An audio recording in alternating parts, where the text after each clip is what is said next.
Bounty Hunters. Life on the blockchain. Life on the bliggity blockchain. Welcome back to Bounty Hunters. We have a extra special episode, but as always, we are brought to you by Immunefi, the biggest bug bounty platform in Web3. If you're a white hat, I love this. I just love this ad. This is where you can earn real money and make crypto safer. Don't know where to start? Guess what? Hit the feeling lucky button and let the hunt choose you. Hell yeah. Oh yeah. Also sponsored by Rare Skills, rareskills.io/riptide. Get 10% off a boot camp. They offer all kinds of great skills to level up the bug bounty, hunting knowledge, and the path. So do that. And we have our guest today, which is Mr. Tim from Immunefi. Welcome. Hello. I love that intro. Honestly, gives me chills. It's so I don't awesome, know. man. I love It's it. so good. Yeah. Hello, everyone. Nice to be here. Thank you so much for having me. Tim, It's, what's your job at Immunefi? So people want to know, who is this guy? of course, is it like third Immunefight you're having here, right? I So, know. was Adrian first, then Mackenzie, who's like a total mystery, and then me, right? Maybe I'm Okay. biased because I started off at Immunefi. I don't know. I don't know. I'll let your listeners judge. Yeah. So tell us, what do you do there, Tim? Sure. So currently, I'm occupying a role called Hacker Program Operations. And in a nutshell, I'm responsible for audit competitions in the first place, and then audits in the second place. For anyone wondering, yes, Immunefi is also doing audits, but we're mostly known, I guess, for audit competition. Well, bug bounties first, and then audit competitions. So observing them, overseeing them, yeah, that's the main occupation right now, and a bunch of other things, of course. Of course. Okay, Yeah. excellent. And this is continuing the Bounty Hunters contest arc that we're doing ever since we got gypped from one of the big players. We'll just say Yeah. it's also short for an explosive I used to use in the Army, a letter and a number. So I wanted to kind of talk to the other platforms and see how everyone else is doing these audit competitions. And because I don't think they're done that well, to be honest, in my experience, and a lot of other guys' experience, as you guys know. So we had Patrick from Cypherin and Codehawks on, and he was telling us his point of view. And to be honest, Codehawks sounds like a really cool platform.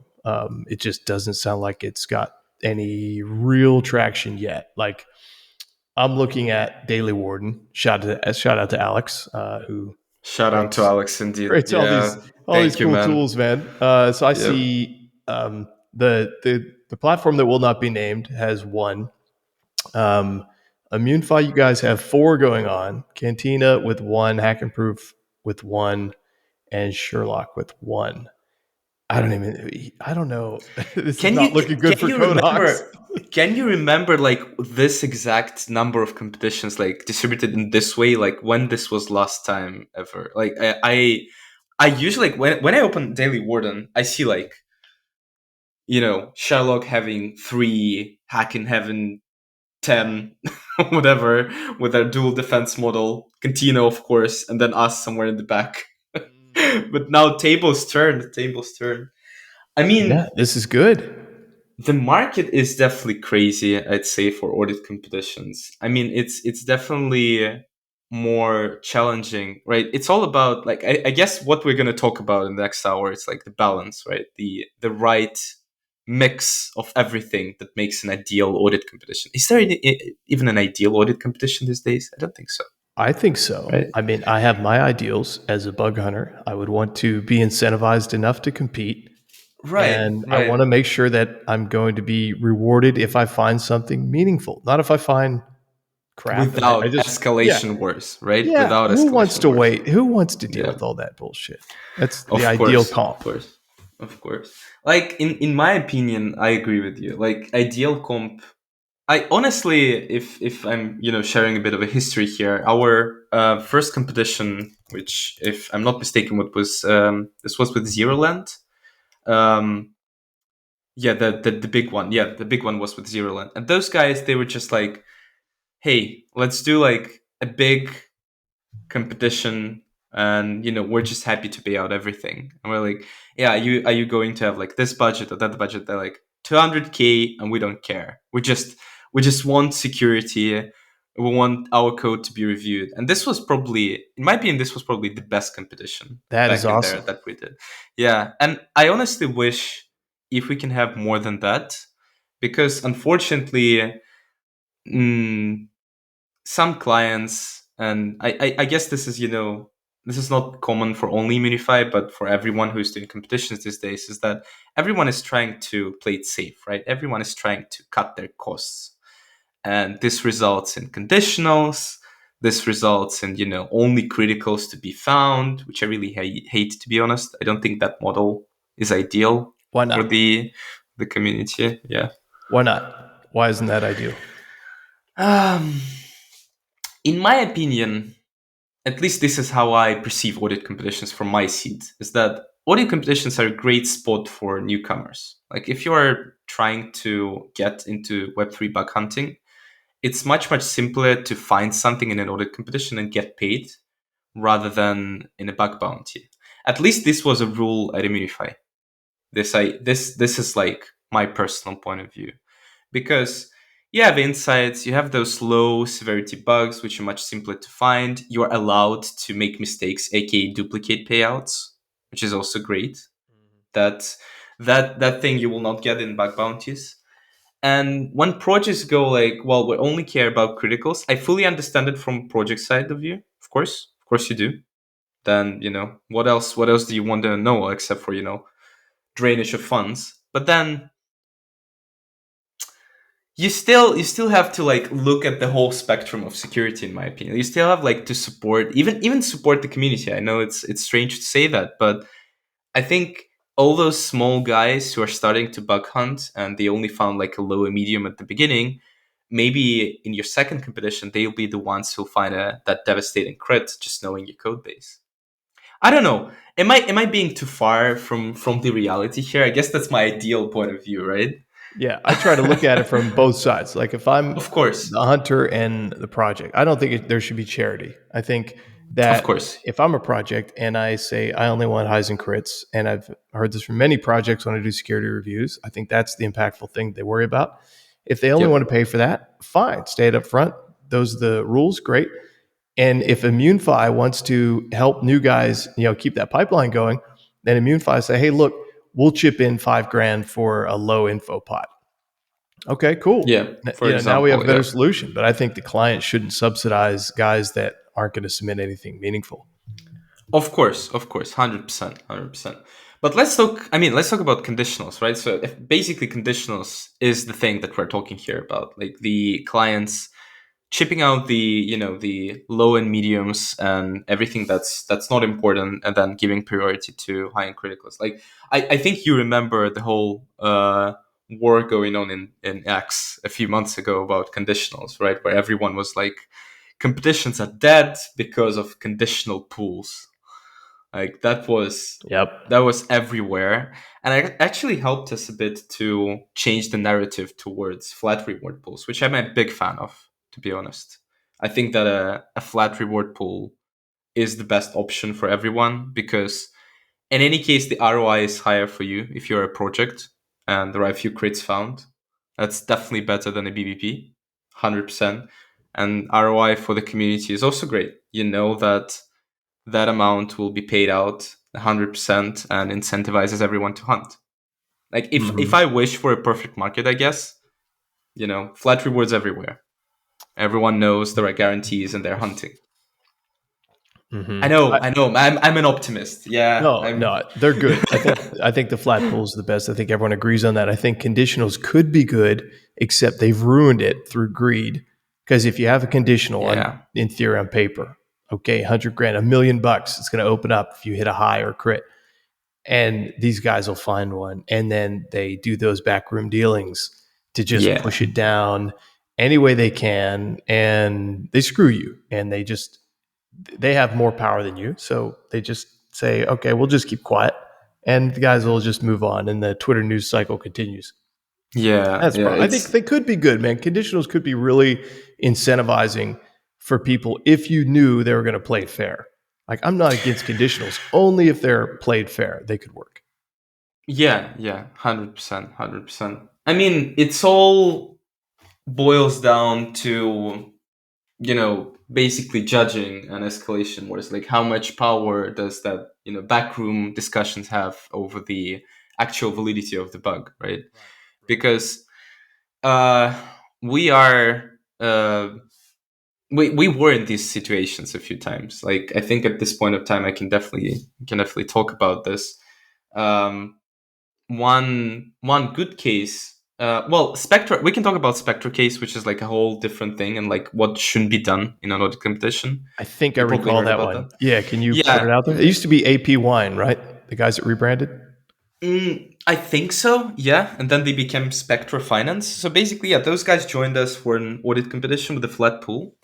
And they had a solid code base, like no excuses there. They were only lows and mediums found, if I'm not mistaken, or maybe lows and insights. So, valid bugs, but not very impactful. But flat reward pool, what can you do? And basically, what those guys did is that they started, trying loopholes and going like, oh, we didn't really agree to a flat pool, we didn't really want to pay for this, etc., etc. And I would be totally fine with that if that was a conditional, but it wasn't. And there was contract, everything was in place, and it all resulted in this huge noise in X that, both of us created, because we had to release a statement at some point saying like, hey, this is the situation, this is what's going on, this is how Spectra Finance is behaving. And those guys, they were restless, like, after basically spilling out all the truth and saying like, hey, this is what we have in the contract, this is like what happened, what will happen. They still went back, even in the comments section of that statement in X, and still argued with us. And what I love about community is that they rip them apart. I was reading those comments, how like some people overreacted, of course, but like some people writing such things in response to Spectra. And I'm like, thank you guys for supporting us. As a result, we had to pay out the whole reward pot of 40K on behalf of Spectra. And I remember that this was, a tough discussion internally, but ultimately, the argument was like, hey, this is our brand image, and even though Spectre is misbehaving, we cannot just tell everyone that you won't get anything. That would be terrible. So we decided to compensate everyone. But since then, we did our homework. Of course, since then we implemented some mechanism which doesn't allow projects to behave in that way anymore. Thank God. That was a really cool move, and I think that just shows what a really cool platform you guys are when you act like that. Was this? It was tough internally, man. It was I tough. imagine. Yeah. Let me ask you this: when you guys say, "All right, we're going to host an audit competition," and say there's and I'm talking about right now, like how would you do it? If it was 50 grand flat pool, do you get that deposit up front from the client so you have custody of it, or do you wait? Ideally, yes. Yeah. Like some clients, they transfer those immediately. So before the competition starts, we just go like, hey, the rules are simple. You give us everything. In cases nothing is found, we pay you back, of course, the very same day. If not, that's simple. We just distribute this on your behalf. But some goes, they usually protect themselves with the legal paperwork, saying like, hey, it's not so simple from our side, how can we justify it that we're just paying this to you in advance, and how is that? So some people, they don't want to do it, which then results in them having leverage at some point. It's because they're holding the funds, right? And ideally, I think there should be some kind of a mechanism. Again, my ideal world is that whenever an audit competition is signed on our side, we just have all the funds, yeah, and we have control over them. We return them if needed. If not, that's being distributed. Right now, it's I think white hats can notice, security researchers can notice that certain competitions that we are hosting are smoother than others. For example, the ones with Alchemix and Volksfinance, which are running at the moment, I can tell you for sure those are going to be, as smooth as a butter. They're just, I know those guys that they love doing business with us, and it's going to be smooth. And then the rest, I'm like, okay, not that I'm saying don't hunt on them, but they're new to Immunefi. Sometimes you just don't know what to expect, I guess. But yeah, that's like the TLDR of it, I guess. And Yeah. how are you guys competing in this market? Like how do you guys have four Oh, man. comps going at once? Are you competing by price, the amount of high quality SRs, your brand? Like what do you think is setting you guys apart? That's a wonderful question. Truly, I think so. Let's be honest, right? We're not hiding anything here. If you would open Daily Warden, I don't know, 2 months ago, you remember that we had nothing. Yeah, there was a period where Immunefi was hosting zero competitions. I was really stressed out back in the day, so I was like, what's going on? Hacken was killing it with a dual defense model. Yeah, Cantina What is was that killing it. model? I'm not familiar with that. Oh, you're not familiar. So basically, Hacken, they are converting most of their audit deals into a small competition, which is partially subsidized by the audit fee that the clients are paying, and then partially the clients are uh, tipping it off with some budget. They're usually very very. And they're also like using their HAI token to make it even better. Okay. But in most cases, those are like very, very small competitions, like up to 20K, maybe up to 25. And if you open up actually the history of those competitions, if I'm not mistaken, maybe the situation changed today, only 2 of them ever paid out bounty to security researchers out of like 30 or something. Really? Yeah. Well, that's Yeah. not good. Okay. That is that topic of like only critical is in scope that we started this podcast with. That they have in most cases, which is like, there is a difference between having a critical in scope and having a critical in scope. And I'll explain myself. You can shape it in a way where like, well, if you drain funds from this contract, yeah, we're gonna pay out to you, and then you can say, well, since we're like a validator, you should like take over 50% of our nodes to get a critical. And it's like almost impossible to do. It's still a critical, right? But how are you going to get it? So it can still state like, yeah, you get a critical for this competition and win like 20K, but it's like almost impossible to do. This is what I really dislike when this happens. And I see it from time to time. This is essentially what we're not trying to do at Immunefi, like getting those criticals so high that you cannot even unlock them. But yeah, back to the competition question. So again, 2 months ago, we didn't have anything, and I guess everyone was just doing a really great job at like acquiring leads all over the market. Cantina was dominating as always. I'm actually surprised that they only have one competition right now. C4, Sherlock, everyone was feeling comfortable. And we were trying to find that niche. I want to say that we had a few leads in progress, such as VChain and Ripple, which are currently announced. Those take time to work around those legal questions and everything. But then we got a few returning customers. Volksfinance, Alchemix, they decided to host another one. And then again, through the work of our salespeople, we kind of feeling better right now.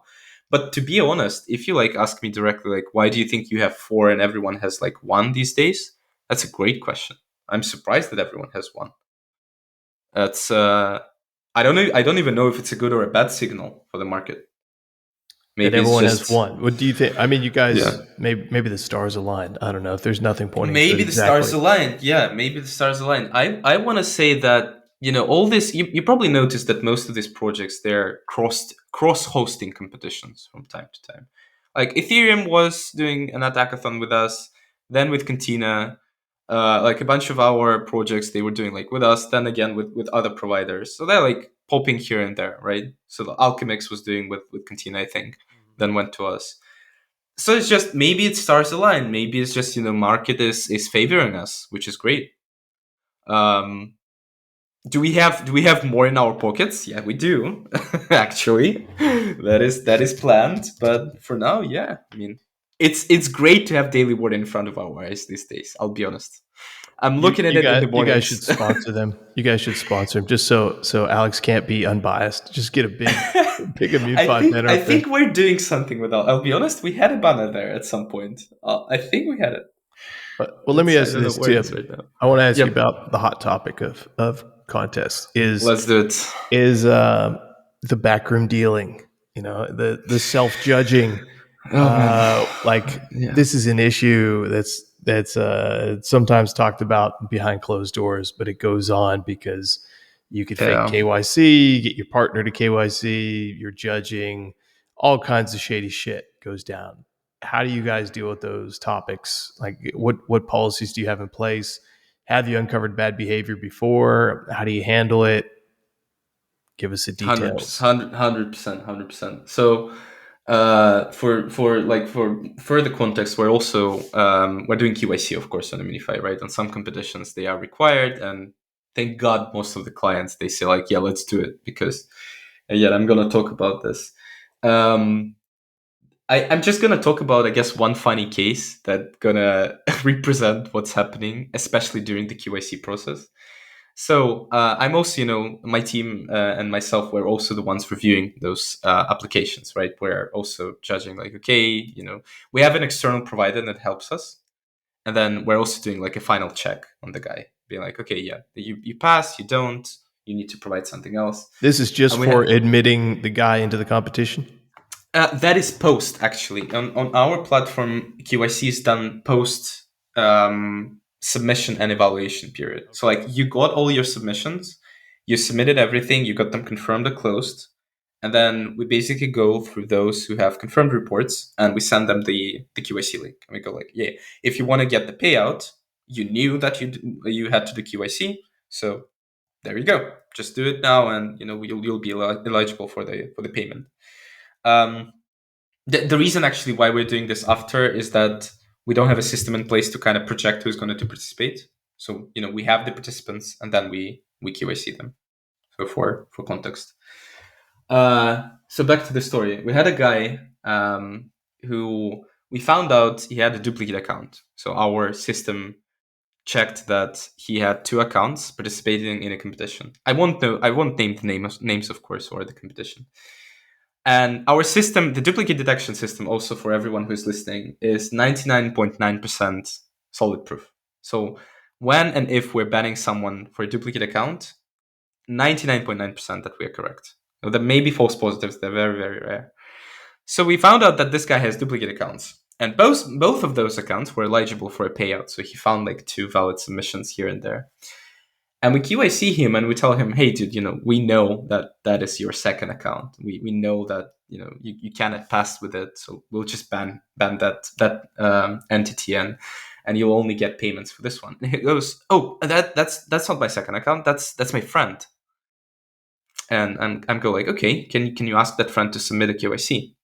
And his first KYC goes from, an Asian part of the world. Yeah. That the one that is, we know it's legit. And then we wait for the second one. We wait for a few days, and he goes, yeah, my friend finally responded, and here it is. And he submits, I mean, the most obvious bot document that you could ever imagine. Like, what was basically, it? African cards. Like, it's just like, you cannot imagine the worst one. Yeah. What are you saying? Are you saying there's not a lot of Africans from Africa I competing? want to believe that they were friends, one from Asia, one from Africa, miraculously met in a competition at Immunefi. And then, I'm reviewing that, and I remember we're just laughing. We're like, dude, you spent some money on that, and you're still trying to convince. So this happens a lot. Yeah, let's be honest. This happens a lot. You have to stay vigilant. So the I'm not guy was saying- he made two accounts and he was submitting the same findings to get more for like a dupe payout? Yeah. Oh, okay.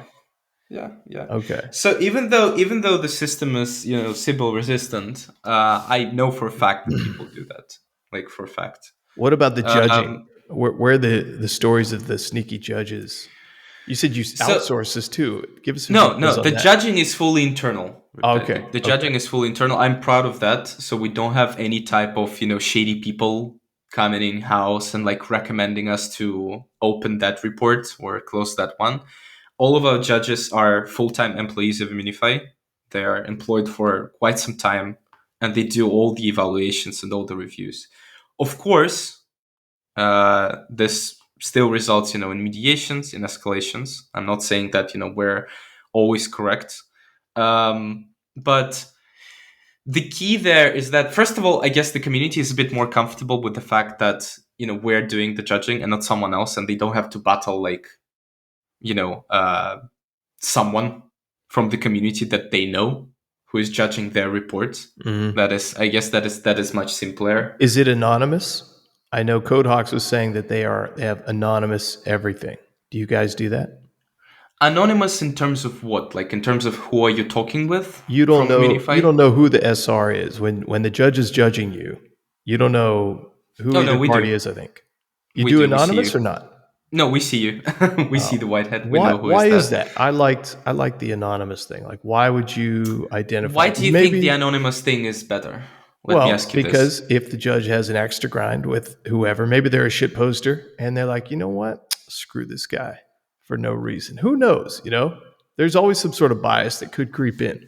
Why do you think it's bad to know that the guy is shit poster, and for a fact, and then you see his another shitty submission, and you just kind of spend less time on it? Why do you think it's bad? Well, I just think you should remove any bias that could exist. I want to say that we're trying to act unbiased. I want to say that. And, we keep repeating this to ourselves every day, saying, like, we're only judging by the report contents. And if Adrian was here, he'll probably scream at me at the moment and saying, like, we always do unbiased judging. And I would believe him, honestly. But at some point you will see those guys who are we see those spammers almost every competition with like 40-0 closed valid reports, and like you understand that those guys, like they won't get valid reports. That's for sure. All of them are AI generated, like AI slop, right? And we're just like closing them out, not like banning but closing. In terms of every other contestant, every other submission that we receive, that is, a thorough review of every report, even the closed one, everything that's been submitted. We do often reopen closed ones. We often close the confirmed ones, if we believe that the judging was done incorrectly on project side. But in most cases, I'm proud to say that we haven't had a major escalation on like reports over the past few months, or maybe half a year. Like you probably haven't seen any kind of social fuzz around like judging on Immunefi, which I'm proud about. Nothing blew up recently. But how does the We- flow work? I'm curious. So if you're a bug reporter, you're an SR, you file the bug, and then it gets judged. And then is there an appeal process? Does the judge have autonomy and his say is final? Is there like an executive review community at the project or at Immunefi? Like who can override what? Yeah. Let me describe the process here. So you're a security researcher. You submit a bug. It gets either escalated or closed. So if it's closed, pretty simple route. You can request mediation, and you can ask for that report to be reviewed again and potentially reopened. Or if it's escalated, it otherwise it gets confirmed, right? So the project agrees with that. And the first triaging is done internally. So the first kind of level of filtering is done by us, and then the actual confirmation or closure is done by the project at first. So this is like the live period of the competition. Either it's a hackathon or an audit competition. Let's say, I don't know, 3 weeks. At the end of those 3 weeks, ideally what we want to see is a number of confirmed and a number of closed reports. In most of them, in some of them, whiteheads will request mediation, and we will collect those requests, telling everyone that those will be judged at the end. So we cannot do it midway, not to disrupt the flow. We will review everything at the end. We then collect everything, and the evaluation period starts, that purple rectangle on the website. And internal triagers, they start reviewing every single report. Usually it's 2 people working on one competition to remove the bias, as you mentioned. So they're working independently, and then they're like cross-checking their results. They go through every single report, every single confirmed, every single closed. They match the severity, they match the duplicate gfinder statuses. They make sure that what is confirmed, what is closed should be closed. And we are arriving at the dispute period, as we call it, or the appeal period, whatever you like. In there, we tell everyone that, hey, you can now look again at your dashboard. We've addressed every single concern that every one of you had. And if you still have concerns, and by addressed, I mean we posted our assessment. We like sharing, saying like, hey, you were correct or you were incorrect. And then we are giving them another chance, a 48-hour window, to request appeals, to say that we were wrong, but only in certain cases. So, for example, if your report was downgraded in severity, or if it was closed after it was confirmed. In every other case, we won't review it because, if it was closed and it's closed again, well, I don't think something will change there. Why are we not reviewing everything again during the appeal period? It's the time. So I know how everyone wants their rewards to be in their pockets within days.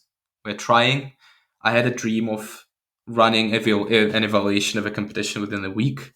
Never happened, I think. Our record was like 9 days or something.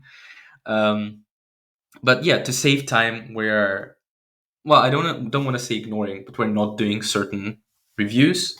But we're doing reviews if we think your request is legit according to those rules. So we do a secondary review, and here comes the interesting part. Something that I haven't shared before, I think, is we share the results with the project. Right? We tell them, hey, here's what we have. Right? Here's what we have for you. We reviewed everything. We judged everything. Here are the final results. And here comes the interesting part. Right? Ideal scenario is the project says, yep, great, paying it out tomorrow, funding the vault, done. Here's the payment for everyone. Everyone is happy. And then what could happen is that the project goes, well, actually, you know what? This critical is not a critical because there was a documentation that no one was aware about, but we have a timestamp somewhere which invalidates it's too low. Mm-hmm. Before I continue, how would you approach this type of scenario? Like where It sounds typical, to be honest. Unfortunately, yeah. Like what would you do, right? They're proving themselves to be right. They're saying like, well, I have all the proofs, and I'm telling you it's not a critical. And you go like, but the code base, the documents, like everything that you had, they go like, yeah, sorry. What would you do? Like what's from a perspective as an SR. I guess, yeah, from an SR, especially when we are approaching SRs and telling them this. I would say that, if everything that was, from whatever commit, whatever date, if everything was out there for all the materials that you're supposed to have, and the bug's valid based upon that, then I would argue that I am in the right. If they had information that was not available, yet it was timestamped like before that, but it wasn't disseminated, well, I mean, that's not fair because you wouldn't have had enough. You wouldn't have had the information. Exactly. And this is the tough part, right? Because you can spend months on this. And a great example is Fuel at Hackathon. I think I can say it now. Like everyone was wondering why did it take like 3 or 4 months to release the results there and pay out to security researchers? Well, criticals and highs. We had, I think if we were in one office with Fuel guys, we would probably fight over some bugs at some point, like really fight, because there were very heated discussions around some reports, and we really, really wanted, favor some of them towards the community. And thank God that everything was unlocked in there. I think the full million was paid out, but it still happens. Like I unfortunately, cannot give more concrete examples because even some of those competitions are currently in progress, where this is happening. But this happens, and here's the thing, like, ideally I'm with you. I'm like, yeah, we just tell you that we judged it, we think it's correct, we had all the info, we presented it to you, just pay out. But what if they say no? Right? What if they just say, yeah, we have the funds, that leverage that we talked about, and they go like, we don't want to pay. So you're faced with this horrible scenario of, um, you know, not paying out either everything or like nothing, which is even worse. They just like churn at the end. This is what happened with Spectra, basically. Or you try to find a middle ground solution. The problem with this whole approach is that you will lose somewhere. Like, you either lose on the community side, where you notify those people and say like, hey, sorry, we have to downgrade it, or you lose with the client. And you lose the trust, you lose the brand, that type of stuff. So how to balance it? Great question. I guess we're just not there yet in terms of the whole agreements around audit competitions and how they're done. Well, I think you guys you need to be that central trusted authority in this Of course. decentralized space, right? Because Of course. you guys, your clients are all these SRs, your repeat clients. Maybe you get a one-off project that comes to you. Maybe you get recurring projects. But you have the SRs that are coming to hunt for these competitions. So they expect you to kind of, hopefully have that reputation where it's positive, unlike the competition platform that won't be mentioned. And you keep that trust high by enforcing Cracks me a certain bit. things, right? So if you tell the protocol, listen, it's non-negotiable. You put whatever you're going to pay out with us, and we hold it. I'm sorry, if you can't do that, you can't be on here. And maybe you lose some clients like that. Maybe you stiff arm them, and then they come back and put it on anyway. But I think you need to be firm on that, because that makes the leverage over you non-existent. And so that way, all these little things that happen, you guys can say, hey, look, we're the trusted third party here. What we're trying to get rid of in DeFi, right? We're the trusted third party, Yeah. and we're going to make sure that the SR gets a fair shake, and that each party's treated equally. But you can't do that if someone's exercising leverage on you on one side, because the SR doesn't really have leverage except for shit posting about you and bringing down your reputation.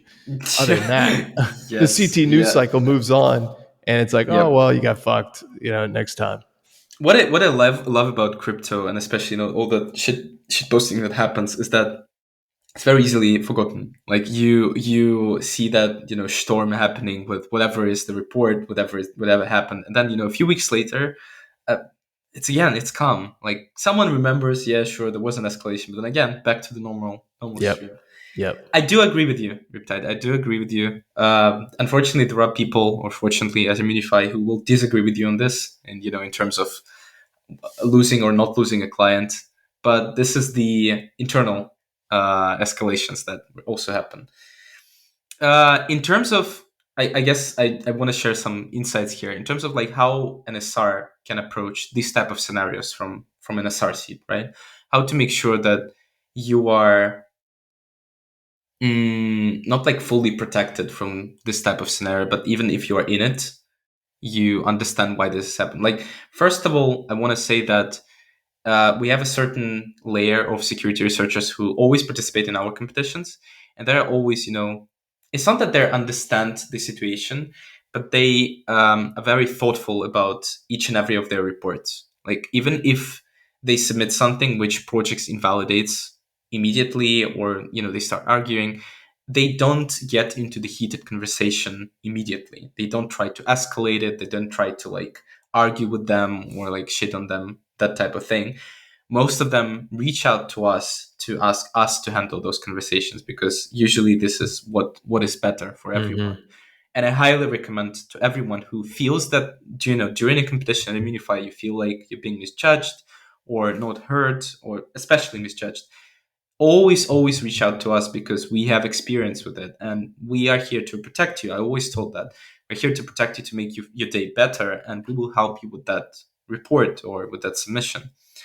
And the other thing that I will share is that details in your report really matter. And it's also important to note that it's not only the context of your first report, the first kind of when you do the submission in the description where the POC works.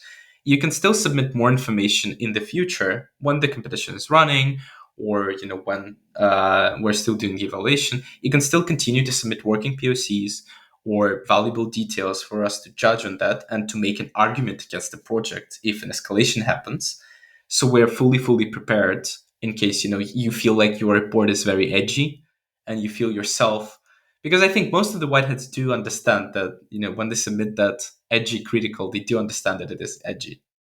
Yeah. I know that for sure, for a fact. This is yeah. the best tip. I'm just going to say that's a alpha drop right there. Tim just dropped some alpha on this podcast, right?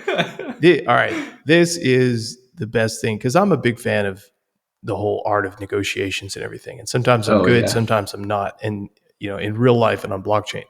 But this concept of a proxy negotiation where you have representation, this is throughout your life, you'll see how it's so useful. This is the reason you get an attorney. This is the reason you have a real estate agent.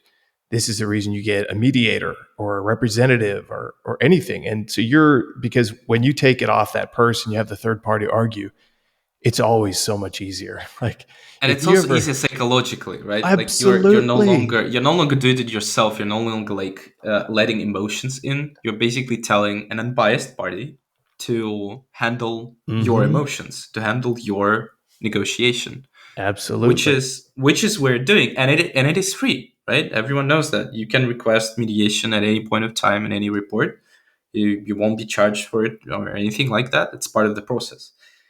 And yeah, it's that, and the fact that you still have to stay calm and collected, even if you see that the things are heating up, right?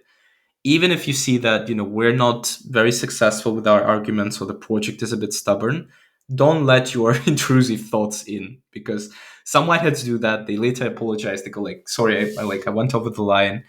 It doesn't help, because then the project can use that as an argument against us. Yep. That's always the take most a terrible walk, thing. sleep on it, just chill Yeah. out. Yeah, exactly. It's not that you have to respond in 5 minutes. Yeah. You can respond tomorrow. That's fine. The windows. It's because so much money's on the line, and people get amped up. They're like, "Oh shit, they've jeopardized my cash flow," and you just got to step back, say, "Hold on, let me form a nice, objective argument with no emotions at all, completely professional." That's the best way to do it, and through a proxy is honestly the best way, like you're saying. No, that's the true alpha, and anyone submitting any bugs through competitions or otherwise, definitely make use of the mediation. That's a killer tip. Yeah, absolutely. And then another alpha drop is that what I mentioned is that I know that a few SRs, and when you find that sweet critical, right, which is not a direct theft of funds. Yeah, which is not like that obvious, okay? And we all know a person in the industry who really loves to battle over criticals, which are not really criticals. Yeah, we're not gonna name names, but so when you know that your report is like, I know what you're thinking. You're like sitting back in your chair and you go like, yeah, that is a crit if you look at it at this angle, but in reality you can downgrade it to a griefing, that type of thing. Yeah. Think about it. Like, think about it carefully. Think about what else can you provide to make your case, to truly make us understand and the project understand that it is a critical bug. And I understand that some of them are not that cut and dry. Yeah, it's the most obvious bug is how you can steal funds, of course, but it's not always the case. So try to basically make your case in court. Yeah, sorry for the expression, but this will really help everyone who is involved in the judging process. That is alpha drop number 2. I like hopefully that. Hacking it with alpha. No, I like what you guys are offering, and it sounds like the guys can get a fair shake over there. And there's actually a path to arguing and escalation, and it sounds like you guys have it more figured out. Yeah. What honestly, what do you think? Maybe something that you saw in your community. What do you think? We can do better on that side, because we're always here to improve, right? And I know that the whole escalation thing is tough. It has always been. I think what you're proposing sounds great.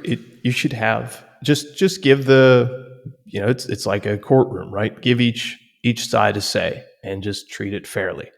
That's all. Yeah. Don't give weight on one side because you hold some sort of monopoly or oligopoly power in this space. You should give equal say to each, and it just results in a better outcome. The guy wants to come back and compete. The protocol feels like they got their money worth. So just find that balance. Yeah, finding the balance. This is where we started, right? Finding the balance in the competition is the ultimate source of truth. Yeah. So on another topic, Tim, you said you also are in charge of audits as well, right? Which That is true. I don't see much publication about that. I'm just curious with Immunefi. Is that a pretty active That space is for a you guys? bad sign. That is a bad sign that I'm talking with you. Like, what is Immunefi Audits? Yeah, we're not doing enough marketing there. So we started doing them a few months ago. Late to the party. I'm gonna admit that. Everyone is already in that field for quite some time.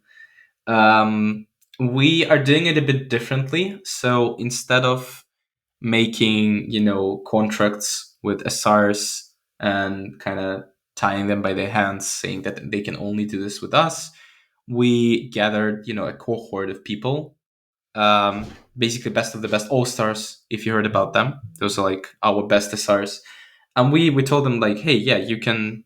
We will offer you an audit at some point if we have leads, and you can participate. And we gathered all the information from them, their skills, their preferences, time zones, paychecks, and everything. And now we can offer this to the community.